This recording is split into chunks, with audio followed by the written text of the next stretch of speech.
जो है बात ईरान की तरफ से कही गई, कल बड़ा बयान आया। लगातार ये बात ईरान के विदेश मंत्री जो हैं वो लगातार ये इशारा कर रहे हैं कि अब्बास अराक्ची साहब की अब की बार हमला हुआ, जो ईरान की सेना ने कल कहा कि अगर अब की बार हमला होता है तो हम वो हथियार निकालेंगे जो अब तक हमने ना किसी तरह के परीक्षण में सामने दिखाए हैं, ना किसी तरह के हमले में हमने यूज किए। यानी हम वो हमला करने के लिए तैयार हैं, उन हथियारों से हमला करने के लिए तैयार हैं जिसने दुनिया ने कभी हमारे पास देखे ही नहीं है। सीधा सीधा मतलब था कि ये जो आप सोचते हैं कि 2 से 4 हजार किलोमीटर की रेंज में ही ईरान हमला कर सकता है, अब की बार इस रेंज के बाहर हमला होगा। इसके बाद अब यूरोप पर हमला हो सकता है, इसके बाद अमेरिका के उन बेसिस पर हमला हो सकता है जो आज तक किसी ने नहीं सोचा था नहीं हुआ होगा। ईरान ने अपनी रेंज बड़ी करके युद्ध को पेश करने की कोशिश की है कि अगली बार आप हमला करेंगे तो नतीजा देखिएगा क्या होगा। इसके अलावा बड़ी जो एक और डेवलपमेंट है हॉर्मुज में जो है, वो ईरान ने एक बार फिर यूएई के एक टैंकर को ड्रोन से तबाह कर दिया। हॉर्मुज के इलाके में यूएई का टैंकर बिना आरजीसी के परमिशन के, ईरान की सेना के परमिशन के क्रॉस करना चाह रहा था। शाहिद 136 से ईरान की सेना ने सीधा उस पर हमला कर दिया, ड्रोन जाके सीधा उस पर गिरा और उस पर आग लग गई। ईरान की सेना का कहना ऐसा है, ईरान ने साफ कर दिया हॉर्मुज में उसने अपने पॉइंट भी डिसाइड कर दिए और यह बात फिर साबित कर दी है कि ऐसा है, हॉर्मुज में हमारी परमिशन के बिना तो परिंदा भी पर नहीं मार सकता, अब आपको जो करना है कर लो।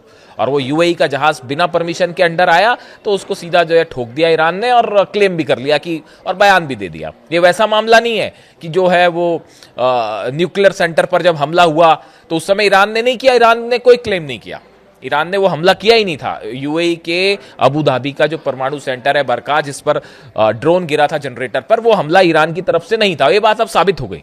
वो पहले स्पेकुलेशन थे, वो कोशिश कैसी थी क्या थी वो सब आप जानते ही हो, फॉल्स फ्लैग ऑपरेशन था वो। तो वो हमला नहीं किया था, तो आरजीसी ने क्लेम नहीं किया। मैंने आपको इसीलिए कहा कि ईरान जब हमले करता है तो क्लेम कर लेती है आरजीसी तुरंत कि हाँ हमने किया है, सीना ठोक के क्लेम करते हैं जी हमने हमला किया था। तो वो ये वाला जो जहाज पे टैंकर पर अटैक है, वो यूएई का जहाज बिना परमिशन के आया टैंकर, इन्होंने शाहिद 136 मार दिया और वो सीधा जाके गिर गया। वो पिक्चर भी रिलीज कर दी और ईरान की सेना ने कह भी दिया कि साहब ये हमला हमारा है, अगली बार अगर आओगे तो फिर ठोकेंगे। तो वो साफ बोलने को तैयार है। यानी हॉर्मुज में भी इसने साबित कर दिया। कल अकबरजादे साहब का बयान है, आपने सुना ही होगा, उन्होंने कह दिया कि पूरी तरह से अमेरिका फेल हो गया हॉर्मुज को खुलवाने में, और अमेरिका अब तक ये समझ ही नहीं पाया कि ईरान की असली ताकत क्या है, और ईरान को समझ ही नहीं पाया अमेरिका। तो कुछ हद तक वो इस बात को सही भी कह रहे थे। यानी आप देखिए ईरान का जो अप्रोच है वो बहुत ज्यादा एग्रेसिव हो गया है पिछले चंद दिनों के अंदर, और खास तौर पर पुतिन और जिनपिंग की मुलाकात के बाद।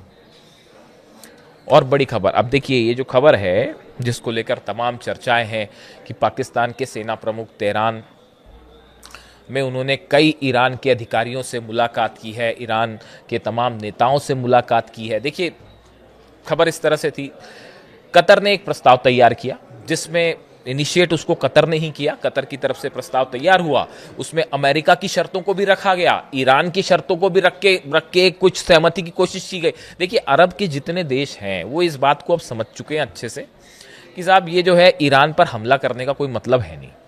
अमेरिका तो दूर बैठा हुआ है, ट्रंप उधर दूर बैठे हुए हैं, तो उनकी मेनलैंड पे तो हमला हो नहीं रहा है। इजराइल का जो होगा सो होगा, वो नेतन्याहू अलग जाने। लेकिन एक बात तय है कि इनके बीच में पिसेंगे अरब देश, क्योंकि सब जगह ठिकाने हैं। और उसके बाद अब की बार जो ईरान ऐसा हमला करेगा जो पिछली बार से और भयानक हमला होगा, और उसके बाद कम से कम 50 साल के लिए जितने अरेबियन कंट्रीज हैं उन सब की इकोनॉमी पीछे हो जाएगी। इसमें किसी को कोई कंफ्यूजन नहीं होना चाहिए। तो ना मोहम्मद बिन सलमान चाह रहे कि हमला होए, ना कतर चाह रहा हमला होए। अब तो यूएई की तरफ से भी इस तरह की खबरें हैं कि यार हम नहीं चाह रहे हमला हो, और ना फालतू जो है वो दुबई और अबू धाबी हमारे जलेंगे, वो अलग होगा। तो ये अरब देशों को ये बात समझ आ चुकी है कि अब इनसे पंगा लेना ठीक नहीं है, और ईरान का मूड अब बिल्कुल सही नहीं है। तो फिर कोशिश, इसलिए अब वो कतर की तरफ से कोशिश हुई, उन्होंने एक प्लान बनाया, उसमें अमेरिका की शर्तें भी रखी गई, और अल्टीमेटली उसको निगोशिएट करने के लिए मुनीर को भेजा गया और मुनीर की जो है ईरान के अधिकारियों से मुलाकात हुई है, बात हुई है। लेकिन मुस्तबा खामेनी के तरफ से एक बात साफ कर दी गई है ईरान की सेना को, अपने डिप्लोमेट्स को, कि ईरान का यूरेनियम ईरान से बाहर नहीं जाएगा। ये बहुत बड़ी खबर है और देखिए इसको लेकर लगातार ये कोशिशें हैं। पूरा मामला जो है वो यूरेनियम पर आके अटक गया है, इसीलिए पुतिन कह रहे थे कि ये डेड एंड पे पहुंच गया मामला। पुतिन ने डेड एंड शब्द का इस्तेमाल किया था। आप 9 मई का उनका बयान उठा के सुन लीजिए, उसके बारे में मैं चर्चा भी कर चुका हूं। पुतिन इस बात को जानते हैं कि वो जो है ईरान को, जो शख्स ईरान को समझता है अच्छी तरह से, देखिए हर देश का अपना एक नेचर होता है काम करने का, अपना एक तरीका होता है, उसका एक कल्चर होता है, वहाँ के लोगों की एक सोच होती है, उसको समझना बहुत ज़रूरी है जब आप डील करते हैं किसी के साथ। अमेरिका की डील क्यों नहीं हो पा रही ईरान के साथ? देखिए अली खामेनी साहब ने 30 साल तक वहां पर शासन किया, करीब करीब। उस 30 साल के शासन के दौरान आप अली खामेनी साहब के बयान देखिए, उनकी स्पीचेस सुनिए, उनकी सोच समझिए। उनका विजन एकदम साफ था, क्लियर था, कहीं भी उसमें किसी तरह की हेर फेर नहीं थी, किसी तरह का धोखा नहीं था, किसी तरह का मिलावट नहीं था। वो जो भी उनका स्टैंड था, वो आप उससे सहमत हो ना हो वो एक अलग बात है, लेकिन वो जो बात उन्होंने जो कही, वो बात हमेशा जो कही उसको दिल से उन्होंने कही और उसको हमेशा एग्जीक्यूट भी किया, जो कहा वही किया। इसीलिए अली खामेनी साहब जो हैं, दूसरे नेताओं से मैं बार बार कहता हूं कि वो अलग थे और ऐसा शख्स जो है वो सदियों में एक बार आ पाता है। आज उनकी शहादत के बाद पूरा ईरान उनके साथ खड़ा हो गया और उनका विजन बिल्कुल साफ था कि अमेरिका जो है वो अरब और ईरान की लड़ाई करवा के इस पूरे क्षेत्र पर कब्जा करना चाहता है। मिनरल रिसोर्सेज जो है, रेयर अर्थ मटेरियल हो, चाहे पेट्रोकेमिकल्स हो, तेल हो, ऑयल हो, गैस हो, इस पूरे इलाके पे अपनी हेजेमनी चाहता है, पूरा कंट्रोल चाहिए अमेरिका को। और इसीलिए उन्होंने उस इंटरव्यू के दौरान कहा था, शायद 81 का इंटरव्यू है, 1981 का इंटरव्यू है, जिसमें उन्होंने पूछा गया था कि ईरान का सबसे बड़ा दुश्मन कौन है। एक शब्द में जवाब आया था, अमेरिका। और अभी तक वो आखिरी वक्त तक उस बात को मानते रहे। तो किसी सूरत में उन्होंने अपने ईरान को 30 साल तक यही सिखाया है कि किसी सूरत में साहब सरेंडर जैसा शब्द ईरान की डिक्शनरी में है ही नहीं। वो ये कह रहे हैं, मुस्तबा खामेनी कह रहे हैं कि या तो हम शहीद होंगे और या फिर जंग जीतेंगे। कोई सरेंडर वरेंडर और इस तरह की कोई बात ही नहीं है, इस तरह की कोशिश ही नहीं है। ये क्यों बार बार अमेरिका के उपराष्ट्रपति की तरफ से या विदेश मंत्री की तरफ से या राष्ट्रपति की तरफ से इस तरह के बयान आते हैं कि ऐसा कर देंगे, वैसा कर देंगे, झुका देंगे? इसका कोई मतलब ही नहीं है। इसीलिए ईरान कह रहा है कि आप समझ ही नहीं पाए कि हम कौन है।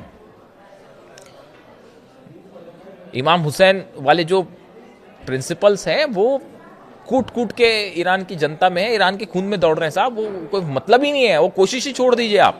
तो ये जो डील वाली जो बात है, चर्चा वाली बात जो है, इन सबको देख के ऐसा लगता है, देखिए हमने बात शुरू जो की थी कि इसकी बड़ी आशंका जताई जा रही है, जहां से हमने बात शुरू की कि क्या हज के बीच में क्या ये कोशिश है अमेरिका की कि ऊपर से ये दिखाया जाए कि नहीं बातचीत हो रही है, बातचीत हो रही है, बातचीत हो रही है, और उसके बीच में अचानक से हमला कर दिया जाए।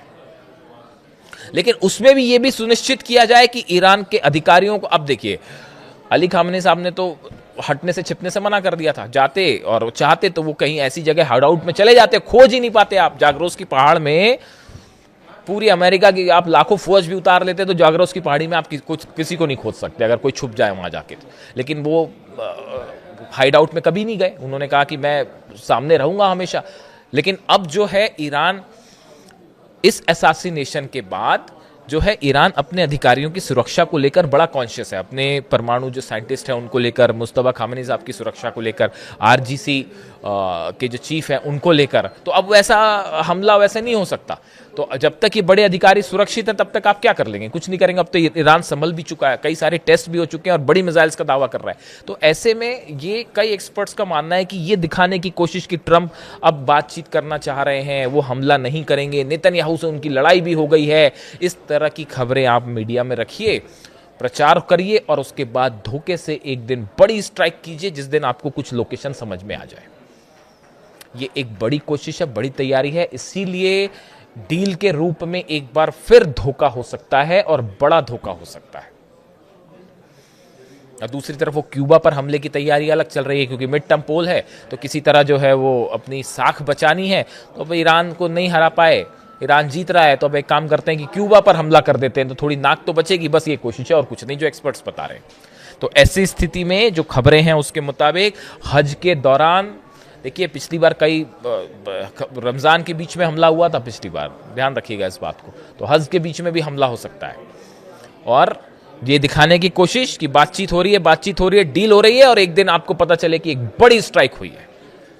इसीलिए एक बार फिर डील के रूप में धोखा आ सकता है। और भले देखिए जनरल मुनीर जो प्रस्ताव लेके गए हैं उस पर जो है किस तरह से आगे डेवलपमेंट होंगे, अरब देश उस पर क्या बोलेंगे, बहुत सारी चीजें जो बहुत वेग हैं, लेकिन जो बात क्लियर है वो ये है कि अमेरिका और ईरान के बीच में कोई डील इसलिए नहीं हो सकती कि किसी तरह का कोई विश्वास है ही नहीं।